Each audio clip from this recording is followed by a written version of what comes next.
In a moment, you'll hear James Stewart as the six-shooter here on NBC. Later this evening, listen to the NBC Star Playhouse with one of your favorite stars. Here, Meet the Press, America's #1 newsmaking program. Listen to the news Sunday at home, and be sure to keep tuned for the dramatic story of communism in America on Last Man Out. It's a wonderful lineup of great programs, all of them heard only on NBC. James Stewart as the six-shooter.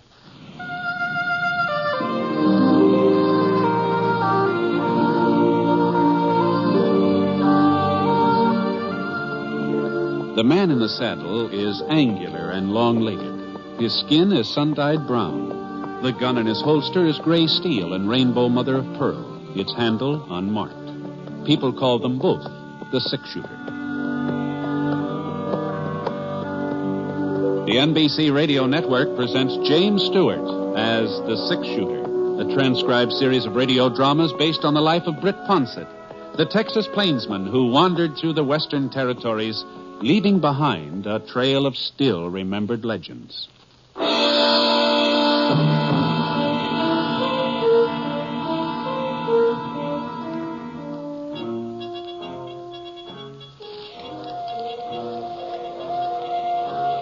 The twilight wind carried the sound of the train toward the two figures who waited, hidden in a clump of maple trees. The sandy-haired man knotted a blue bandana at the back of his neck and pulled it over his face. He mounted his horse and gestured to his companion.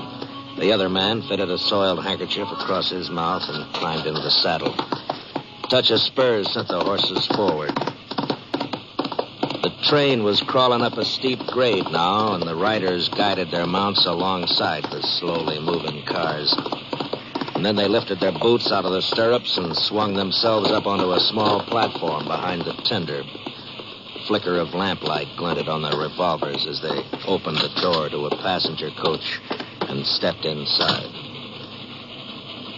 For several minutes, the riderless horses continued to pace the clattering wheels. And then the door opened again. The two men pitched off the platform and rolled down the slope of a barren ravine.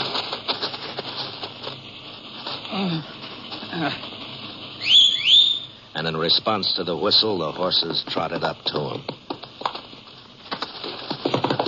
All right, let's go.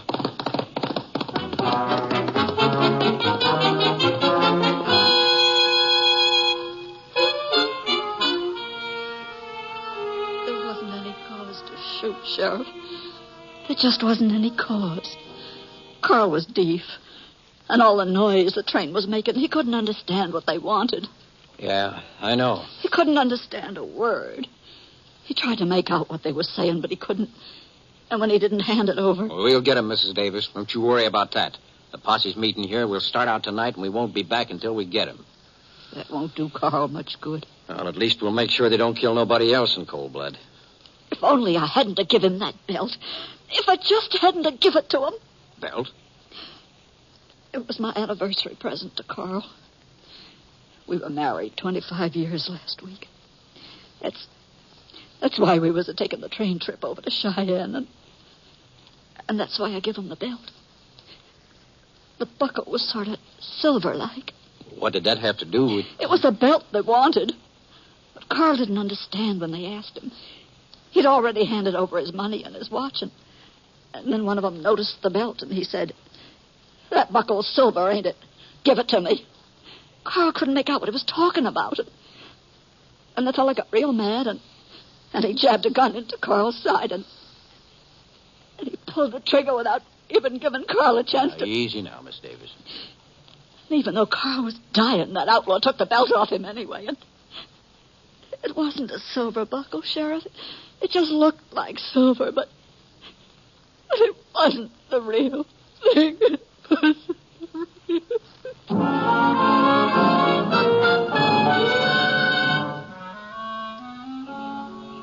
I sure must have been sleeping sound, or I'd have heard him ride up. Of course, they're probably being as quiet as they could under the circumstances, but I usually wake up when I'm out in the range and somebody's prowling around my neighborhood. Well, Scar, he heard him, and he let me know it. Why, what's the matter, boy? Is there something? It still wasn't dawn, but there was enough light so that I could see the barrel of a .45 and a firm-mouthed fellow standing over me, pointing the gun at my head. Howdy. What's your name, mister, and what are you doing out here? Well, I was sleeping. Don't get funny. We want straight answers, and we want them quick. Are you two of you, huh? At least two. Oh? We're waiting, mister. My name's Ponsett. Britt Ponsett. That's right. And as for what I'm doing out here, well, this is a free range. A man's got a right to cross over it and stop off once in a while and take a snooze if he takes a mind to it. You trying to claim you're the six-shooter? I'm not claiming anything. You asked my name, I told you. How do we know you ain't lying? How do we know that's who you are? I guess you don't, unless you're willing to take my word for it. Let's see your gun, mister. How's that? I've heard folks tell about the gun Britt Ponsett carries. Oh? No, don't touch it. I can see it plain enough. What do you think, kid? I guess he's Ponsett, all right. Leastways, that six-shooter sure fits the description. Oh? Besides, it didn't seem very likely he'd be one of the fellas we're looking for. Huh? Well, there's two of them, and he's out here all alone. Oh. Of course, they could have split up, but fellas on the run ain't apt to do that. Yeah, that's right. Well, we're sorry if we woke you. Mm-hmm. I was getting up time anyway. Just who is it you boys are looking for? A couple of outlaws held up the Cheyenne train last night about 4 miles east of Black Ledge. Oh, is that so? Yeah, there was some shooting, too. One of the passengers. We're out hunting the bandits. And my name's Kit Springer. This is my brother, Lex. Oh, yeah. Pleased to meet you. You fellas all alone? Oh, no. There's a posse. A little way back. Sheriff's leading them. But he thinks the robbers headed for Patch Canyon, so he's taking the posse there. We don't see it that way. You don't, huh? We figure them outlaws will try to get through Miller Pass. If they can make it, they'll be in the clear. Well, that sounds reasonable. You, ain't seen nobody tonight? No, I can't say I have. Reckon we figured wrong, then. They'd have to come by here on their way to the pass. This is the only trail, ain't it? Yeah, that's right. But not seeing them doesn't guarantee they weren't around. The way I was sawing wood, they could have stumbled right over my bedroll without me knowing it. Well, I guess even if our hunch was right, we couldn't find them now. Why's that? We don't know the route from here on. We ain't never been through the pass ourselves. Say, you ain't traveling in that direction by any chance? Yeah. As a matter of fact, I am. I'm riding over to the Jefferson Ranch on the south slope. Well, that's great. Looks like we struck it lucky for once, Lex. What do you mean, kid? Well, maybe Ponsett wouldn't mind us riding along with him, seeing as how he knows the way.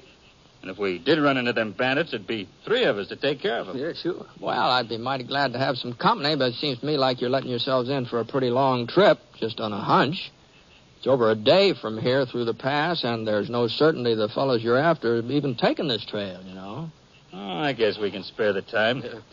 There's a $1,500 reward being offered. $1,500? Oh, wow. If the posse does catch him, the money will be split 40 ways to breakfast. We won't be losing out on much. But if we run into him ourselves, well, you see what I mean. Sure. That is, if you ain't got no objections. No. Like I said, I'd welcome a little company. I'll fix us some chow, and then... We already had breakfast. Yeah. Mm-hmm. Well, how about a cup of coffee, anyway?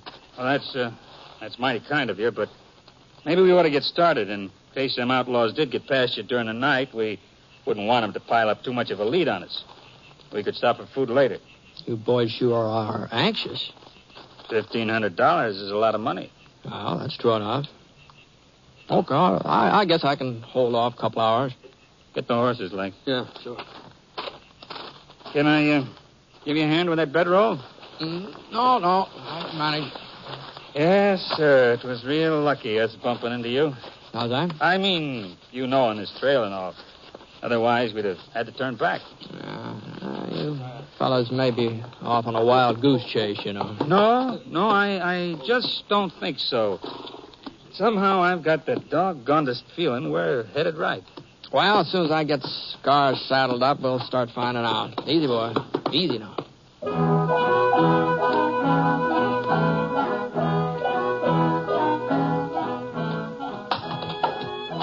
It wasn't much of a trail. Just a little rocky path that hugged the side of the mountain and wound around tighter and tighter like the string on a top. It was hard riding, too. Every now and then we'd come to a horseshoe turn, and the horses had to cut so sharp they pulled their back legs in under their bellies and left us sort of hanging out over the ledge, looking down at an awful lot of air. Easy now. Boy, I got a hand of the Springer brothers. They didn't complain. I'd taken this route before, so I knew what to expect. It was all new to them. After 3 or 4 of these loops, though, they did start dabbing their foreheads with their handkerchiefs, but neither one of them said anything about turning back. And to tell you the truth, I was doing a little sweating myself.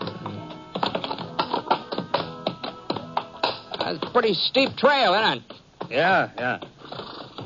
Now, these horses are getting tired. Maybe we ought to rest a spell next wide space we come to. They can keep going for a while yet. Well, maybe they can. I'm getting tired myself. He's right, Kit. We can't risk a stumble, not up here. Okay. Here. It looks like we're coming to a good spot up here. Yeah. Whoa, sir. Oh, there, boys. Whoa. I'm afraid you boys are going to be disappointed. Huh? About that $1,500. There haven't been any fresh tracks along the trail. Leastwise, I haven't seen any. I was so busy riding, I didn't have time to do much looking. Well, if somebody was just ahead of us, you'd think we'd spot a sign of them here and there. Maybe somehow we got ahead of them. Well, in that case, there wouldn't be much point you fellas going on, would there? Well, we've come this far. We might as well go the rest of the way. All right, it's up to you. Sure he is hot. Yeah, I reckon I won't be wanting that coffee after all. I'll tell you one thing. I'm getting rid of this jacket. Yeah, that's a good idea. Yeah. That's that belt there. That mighty fancy belt you're wearing there, kid. Huh? I don't think I've ever seen a buckle like that before. Silver, isn't it? Yeah, it's silver. Yeah, it's real pretty. It's too bad you got it all spotted up like that. Spotted? Yeah, that looks like a sort of blood you got on there. Oh. Why, I cut my hand the other day. Must have been when it happened. I didn't realize I'd smeared up my belt, though. Doggone it. Probably have a heck of a time getting the leather clean again. Yeah, blood stains are apt to be sort of permanent. Yeah. It's a shame. Nice new belt like that.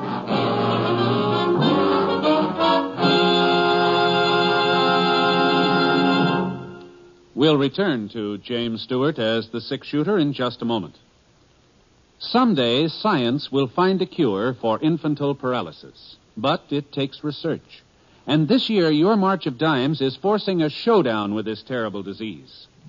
It's testing a highly promising vaccine in the hope of proving this year that it can stop polio from crippling your child. Now, you can give these crucial tests, which are costing extra millions of dollars, an extra chance to succeed. Your help in paying the extra millions for polio prevention is urgently needed. Join the 1954 March of Dimes. Send your dimes and dollars to your local March of Dimes headquarters this week.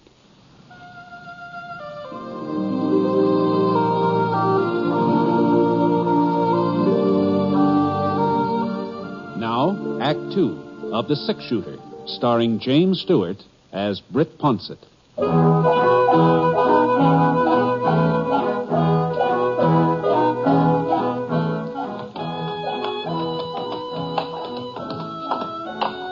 As soon as the horses were rested, we started off again. But the higher we got, the harder it was for the animals to keep moving. The air was thinner now. You noticed it every time you took in a gulp. And the trail seemed even fainter than before. Oh, a couple of times we missed it completely and just went off on a tangent. And then we had to swing around and try to pick up where we'd gone wrong. I'll never catch up with them at this rate. No, I wouldn't worry about it, Kit. What do you mean? I still haven't seen any fresh tracks. Looks to me like nobody's been through here since last rain. If you'd keep your eyes on the trail instead of looking for horseshoe marks, we might not get lost so often. Easy, kid. I told you boys you were letting yourselves in for something. Yeah, you told us. Well, come on. Let's see if we can make up some time. I sure couldn't help notice that the longer we rode, the less friendly Kit Springer got. I sort of put it down to the fact that he must have been sort of worn out. We weren't taking any pleasure jaunt, that was for sure. I couldn't blame him for being a little down at the mouth. But there was one thing that sort of troubled me about this fella. Something he said kept pecking at the back of my brain. Oh, I cut my hand the other day. That must have been when it happened. I didn't realize I'd smeared my belt. I shifted around and glanced back over my shoulder. Kit had one hand on the saddle horn and the other was gripping the reins. And the cut must have been all healed up by now. Leastways, he didn't seem to have any trouble with it. And a cut deep enough to spot his belt that way, it must have taken several days to get well. Funny, he'd never noticed the blood on his belt before I mentioned it to him. Well, one thing was certain, Kit Springer sure couldn't be much of a dude. The sun finally went down, and we made camp for the night. We managed to find a pretty good-sized level spot right above the trail. Lex had built a fire. I cooked up a mess of beans and some pan bread. Kit didn't seem to be very hungry, though. Moon ought to be coming up pretty soon. Oh, another hour or so. Think it'll give off much light? Oh, some, I guess. Not enough to see by, huh? To see what? Well, you said we were almost through the pass, didn't you? Oh, we've got a couple, 3 more miles. Well, why do we have to stop here, then? The horses could feel their way. Just simmer down, Kit. Just simmer down. It's plain enough we're not going to run into those fellows you're after. They're either out of the pass now, or what's more likely, they never took this trail in the first place. That posse's probably captured them hours ago. Some more coffee, Lex? Yeah, thanks. Kit? No, I've had enough.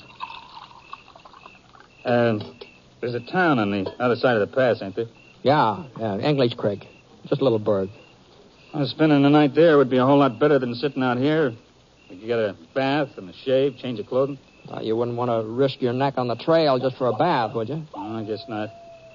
But I ain't very comfortable wearing the same breeches and shirt day after day. That's so. I didn't figure you for the particular type. Well, you figured wrong, Mr. Fawcett. Kit's a real fancy Dan. Oh, that's so. Yeah, you ought to see him on Saturday night when he starts off for town. Looks like a real riverboat gambler. That's what he looks like. Well, there's nothing the matter with a man just because he tries to keep himself presentable, is there? No, nothing at all. Well, reckon we might as well turn in. All right, you fellas go ahead. I'll bank the fire. You know, it's funny you never used this trail before. What's so funny about it? Well, seeing as how you live in Black Ledge. We never said we lived there. No, I guess you didn't, come to think of it. But, well, since you were part of Sheriff's posse, I sort of jumped at the conclusion. We were just passing through on our way to Beaver Junction. We heard about the train robbery. Seemed like the sheriff needed all the help he could get, so we volunteered. Not to mention the reward, of course. Not to mention the reward. Hey, by the way, who is the sheriff of Black Ledge now? What difference does it make? Well, I'm just curious, that's all. Oh, I don't remember his name.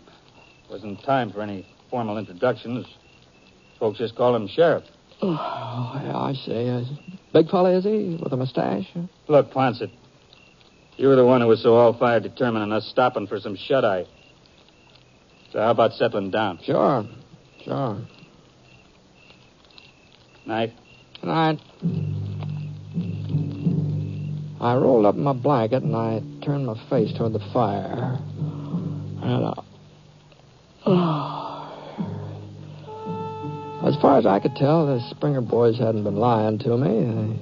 A man could join up with a posse and not find out the sheriff's name. And I guess a man could ride himself half to death on the off chance of earning him $1,500 reward if he had a mind to do it.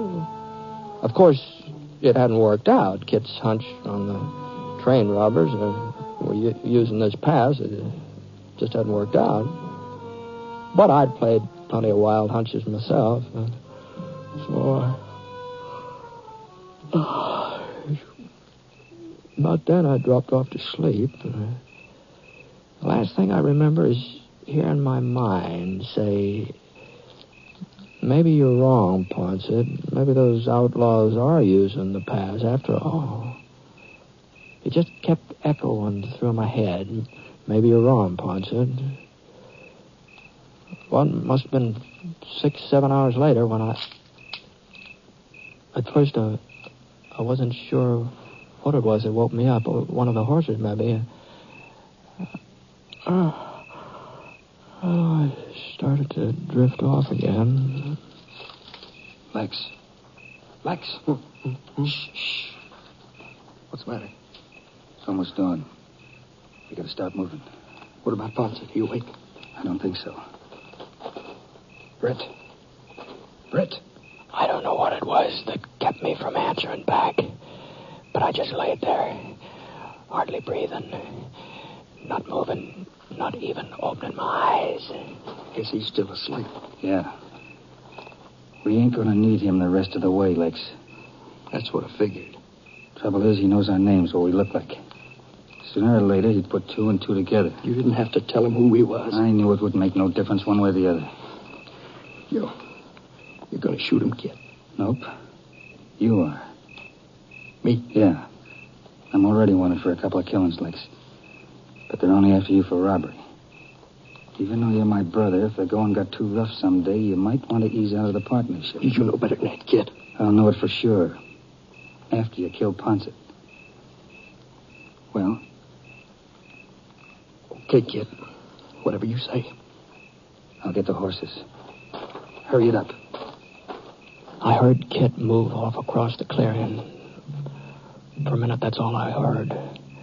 Then Lex started moving, too. I lifted my eyelids just a hair, and I saw him through the lashes. He pulled his revolver out of the holster. My gun belt was lying right beside me, and I inched my left hand toward it real slow so he wouldn't notice. I felt my fingers slide across a couple of stones, but the gun was still a little space beyond. I hadn't touched it yet. Lex was standing right over me now. I wasn't going to have much more time.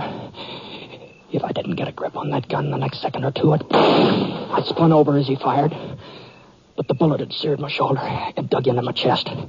My right hand jerked up and I let fire. At first I thought I'd missed him.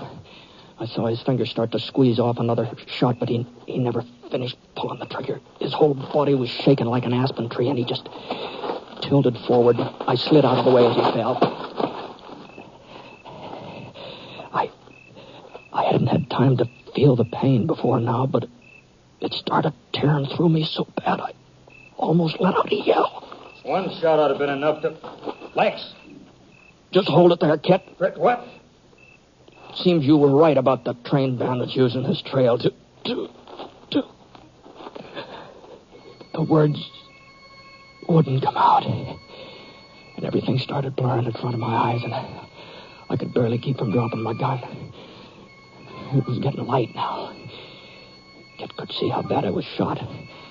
He whipped his revolver up from his side. The sound kind of jerked me back to my senses, and I managed to pull the trigger. I knew my aim wouldn't be so good, but it was good enough to send Kit diving back of a rock for cover.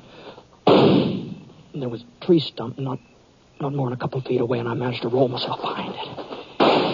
I know you're hurt, Poncet. You can't hold out much longer. I sure wasn't in any way to argue with him. If I could just get off a couple of more shots, maybe he'd think twice before it, but I didn't have enough strength to... What's that? That couldn't be Kit fired. I pushed my chin up to the edge of the stump. What are there horses coming up the trail from the same direction we'd come?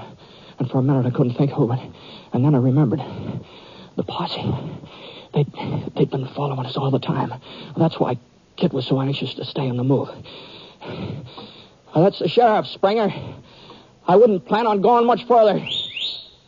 I could see him. I knew he was calling his horse. There was only one way back trail. He had to ride past me in the open. I propped myself up against the side of his stump, and I shifted my gun to my left hand, and for a minute I thought the trigger was stuck, and then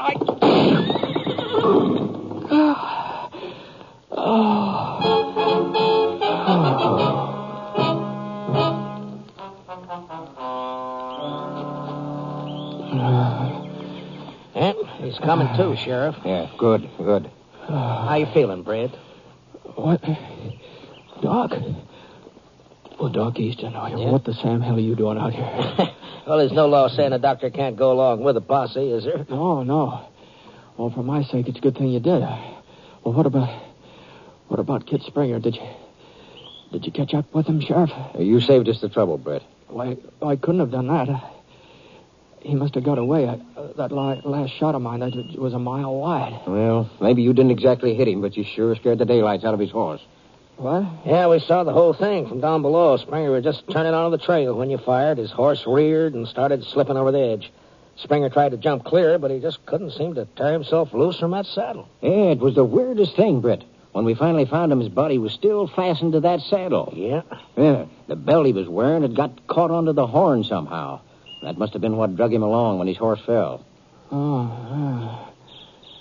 I never heard of a man's belt hooking onto a saddle horn before. Neither did I, but that's what happened, all right. Yeah. Well, how about it, Brett? You going to be able to ride on into English Creek after I finish bandaging you up? Yeah, I'll do my best, Doc. I'll sure do my best.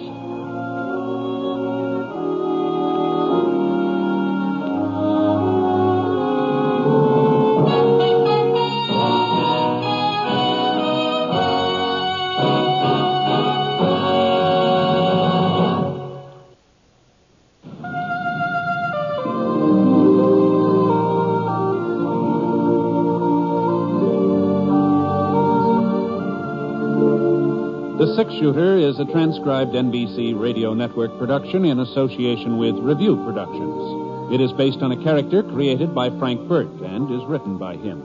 Mr. Stewart may soon be seen in the Universal International picture The Glenn Miller Story. Others in the cast were Eleanor Audley, Forrest Lewis, Bill Conrad, Joel Cranston, and Frank Gerstle. Special music for this program was by Basil Adlam, and the entire production is under the direction of Jack Johnstone. All characters and incidents were fictitious, and any resemblance to actual characters or incidents is purely coincidental. This is Hal Gibney speaking.